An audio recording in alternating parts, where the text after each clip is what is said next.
सास की जादुई शक्ति। कौशल्या ने एक रात सपना देखा। कौशल्या राजपूत, तुमने किए हैं जीवन में अच्छे अच्छे कर्म, इसलिए अब से जब तुम चाहो गायब हो सकती हो, जिसके लिए तुमको सिर्फ चुटकी बजानी होगी और चुटकी बजाते ही तुम गायब। बस एक बात का ध्यान रखना, जहां तुमने कोई गलत काम किया तुमसे ये शक्ति वापस ले ली जाएगी। कौशल्या की नींद टूट जाती है।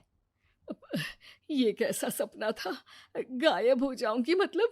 हे भगवान, कंबल ओढ़ के सो जाती हूँ, सपना कंबल के अंदर नहीं घुस पाएगा।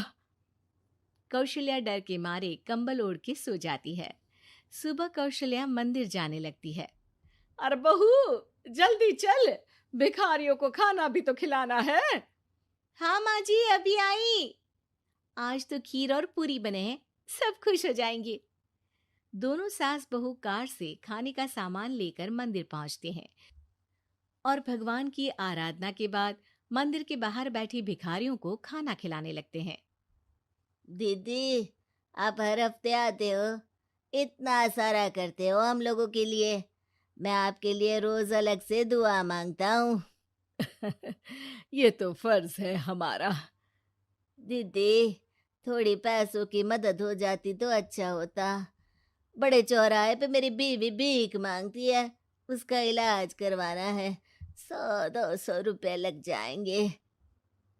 कौशल्या उसी वक्त भिखारी को 500 का नोट दे देती है और दोनों सास बहू वहां से लौटने लगती हैं।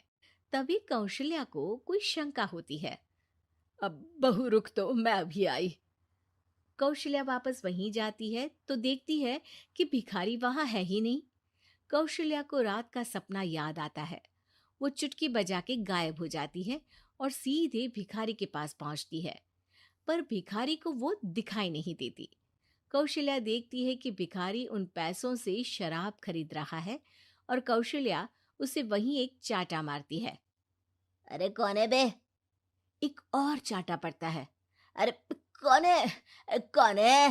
हिम्मत है तो सामने आओ। भिखारी को झूठ बोलने पर तड़ातड़ चांटे पड़ते हैं। वो वहां से भाग खड़ा होता है। कौशल्या चुटकी बजा के वापस बहू के पास आ जाती है और मन ही मन सोचती है, ऐसे तो मैं कितने गलत काम रोक सकती हूँ, कितनी ताकतवर हूँ मैं, किसी को पता भी नहीं चलेगा। सासू माँ, आप क्या सोच रही हो? अब कुछ नहीं, कुछ भी तो नहीं। ठीक है, मुझे ना थोड़े पैसों की जरूरत थी। मेरे कजिन भाई है ना, उनकी तबीयत थोड़ी इधर उधर हो रही है। वो तो खुद से नहीं कहेंगे कि पैसे दे दो, पर बहन होने के नाते मेरा तो फर्ज बनता है ना कि भाई की मदद करूं। अरे हाँ हाँ, ले जाना पैसे। पैसे इसीलिए तो कमाते हैं कि जरूरत में काम आ सके। घर पहुंच के कौशल्या अपनी बहू को 10,000 रुपए दे देती है। कब जाएगी तू मायके?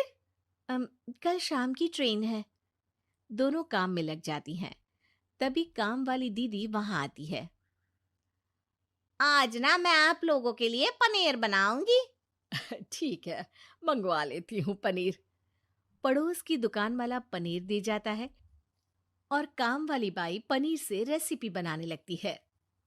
आज अपनी सुपर पावर काम वाली बाई पे ट्राई करती हूँ, देखूं तो सही किचन में करती क्या है ये। सास चुटकी बजा के गायब हो जाती है और किचन में पहुंचती है। बाई को खबर भी नहीं है कि कौशल्या भी किचन में ही है। आज तो मैं भी पनीर की सब्जी बनाऊंगी रात को अपने घर, और थोड़ा सा घी भी रख लेती हूँ। वैसे भी कौशल्या बुढ़िया खा खा के मोटी हो गई है। कौशल्या बाई की चोरी पकड़ लेती है और गुस्से में बाई की चोटी ऊपर उठा देती है।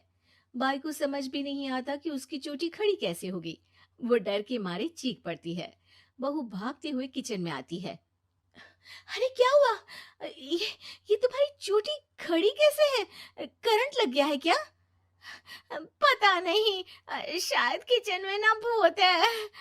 बाई वहां से भाग खड़ी होती है और कौशल्या चुटकी बजा के अपने कमरे में टीवी देखने लगती है। बहू वहां जाती है। माँ जी, किचन में ना भूत है, बाई भाग गई। अरे भागने देना, भूत का तो पता नहीं, किचन में चोर जरूर था और वो थी अपनी काम वाली। अच्छा हुआ चली गई। बहू को कुछ समझ नहीं आया। उसने किचन में जो देखा उसके सदमे में जो थी वो अभी तक। अगले दिन बहू अपने मायके के लिए निकल जाती है। कहीं भिखारी और काम वाली की तरह बहू भी तो मुझे धोखा नहीं दे रही। अरे कहीं वो पैसे ले जाके शॉपिंग तो नहीं करने वाली ना। अभी पता लगाती हूँ मुझसे कुछ छिपा है भला। जैसे भगवान सब देख रहा है वैसे ही मैं भी सब देख रही हूँ। सास को अपनी शक्ति पर घमंड आ गया था। वो अब अच्छे काम करने की जगह अपनी शक्ति का इस्तेमाल खुद का शक मिटाने के लिए कर रही थी। वो चुटकी बजाती ही बहू के मायके चली जाती है। भैया, आपने बताया क्यों नहीं कि इतनी तबीयत खराब है? अरे तेरी सास बूढ़ी हो गई है, इतना भला काम करती है, उनकी मदद कौन करता है? यहाँ तो और भी लोग हैं ना। भैया, मेरे पास कुछ पैसे हैं, आप दूसरे डॉक्टर को दिखा दीजिए ना। अरे मुझे लगता है कि मेरा टाइम आ गया है, मुझे जाना होगा। कमरे में भाई की आत्मा को लेने यमदूत आ चुके थे। कौशल्या भले ही किसी को नहीं दिख रही थी, पर यमदूत ने उसे देख लिया। यही आत्मा है शायद, परछाई दिख रही है, पहले ही तैयार खड़ी है। अरे आप कौन हो? यमराज का नाम सुना है? हैं? आप यमराज हो क्या? नहीं, हम उनके यहाँ जॉब करते हैं, आत्मा उठा के ले जाते हैं डिलीवरी वाले। चलो अब तुम्हारा टाइम पूरा हो गया। अरे आप शायद ना वो बिस्तर पर पड़े आदमी की आत्मा को लेने आए हो। मैं तो बस यहाँ देखने आई थी कि मेरी बहू कहीं मुझसे पैसे लेकर शॉपिंग करने तो नहीं चली गई ना। मतलब तुम्हारे पास शक्ति है गायब होने वाली? हाँ। तुम ऐसे तुच्छ काम में उपयोग कर रही हो ऐसी दिव्य शक्ति का। अब तो तुमको ही लेके जाऊंगा। अरे नहीं नहीं, कल मुझे किटी पार्टी में भी तो जाना है। अब नरक में ही करना किटी पार्टी। नहीं नहीं नहीं। 3 बार नहीं क्यों बोल रही हो? टीवी सीरियल चल रहा है क्या एकता कपूर का? अरे प्लीज मुझे जाने दो। आप तो उस बीमार आदमी की आत्मा को लेने आए थे ना। गलत डिलीवरी करोगे तो यमराज डांटेगा ना। बात तो सही कर रही हो, पर हमको उस पे दया आ गई। अभी उसकी उम्र ही क्या है, पर कुछ तो लेके जाना पड़ेगा ना। एक काम करो, अपनी शक्ति दे दो, गायब होने वाली। हैं? अरे क्यों? तुम पृथ्वी लोक का भ्रष्टाचार रोक सकती थी, चोरी रोक सकती थी, अरे कोरोना रोक सकती थी, पर तुमने अपनी बहू की जासूसी करना शुरू कर दिया। अरे लेकिन किंतु परंतु। यमदूत सास की शक्ति लेके वापस चले जाते हैं। कौशल्या की परछाई हवा से नीचे गिरती है और जमीन पे आते आते कौशल्या का शरीर सामने आ जाता है। अरे लग गई, कितने ऊपर से फेंका। माँ जी, आप यहाँ ऊपर से कैसे गिरी?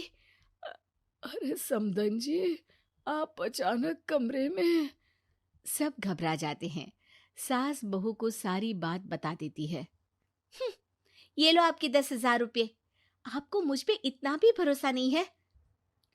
अरे बहन, मुझे दर्द नहीं हो रहा है, अब अचानक से सब अच्छा होने लगा है। अरे तो फिर बिस्तर से उठ जाओ और मुझे लेटने दो। गिरी हूं ऊपर से तो पूरा बदन दुख रहा है। भाई को तो यमदूत ठीक करके जाते हैं, पर कौशल्या देवी दर्द के मारे बिस्तर पर आ जाती हैं।